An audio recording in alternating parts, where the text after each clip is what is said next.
it's important to put water in our bodies to stay healthy, but today's show is all about the liquids we can use on our bodies to improve the way we feel. So what you're seeing over here, liquid nitrogen, negative 200 to 250 degrees Fahrenheit. That's colder than the Arctic. So what does cold air, cold water, what does it do to your body? It actually constricts your blood vessels. That's why we use ice on injuries. So I'm going to use this as an example. Let's pretend this is a blood vessel. Submerging it into this concoction of liquid nitrogen. You see how that balloon is deflating? Yeah. It's constricting the balloon.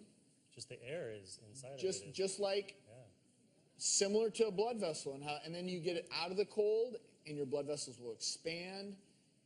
And that's why when you're in the cold environment, as your blood vessels constrict, you get decreased blood flow, and theoretically, you might have decreased inflammation as well. You guys hear that? Yeah, it's frozen, cool. Yeah. Okay. That's one angry balloon. Yeah. It's alive! but pouring it on stage is one thing. Getting in a man-sized nitrogen chamber is another story, undies and all. So who better to try this out? Yep, you guessed it, Dr. Sears. We all know that a cold shower can be really good for you. Boost your circulation, boost your immune system, but those are only about 40 to 50 degrees Fahrenheit. I'm about to go into a chamber that's 250 degrees below zero. So what sort of thing am I about to do? You'll stand in the cryo chamber and you'll receive a whole body cryotherapy treatment. And basically you're going to have a mist around you. It's going to look kind of like the steam from dry ice. Now this sounds really, really cold, but you're saying it's not going to be like ice water. You know, water has a much greater amount of heat loss that it creates, whereas the air does not. So the cold really is restricted to the very surface layer of your skin. You ready to get changed? We'll get you going. Sounds good. Okay, ready for the Polar Bear Club.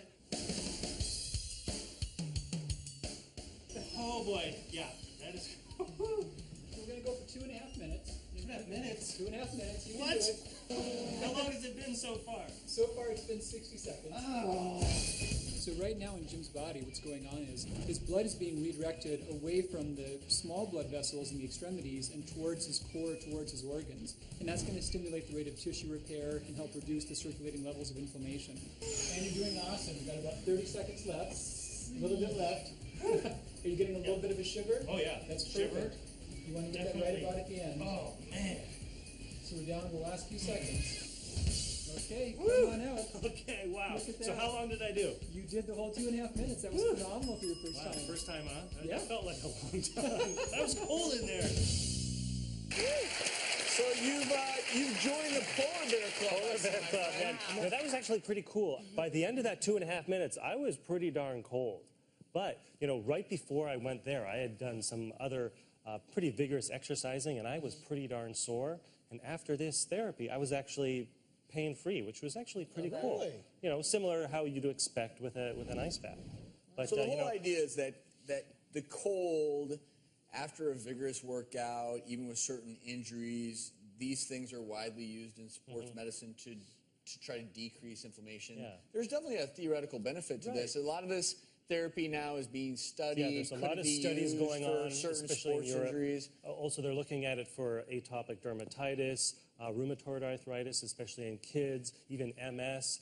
I know a lot of the rheumatologists are kind of interested to see if this is going to really pan out to be a really good therapy or not. Sounds like theoretically it may have some Yeah, benefits. definitely not for pregnant women. That was one of the questions they asked me.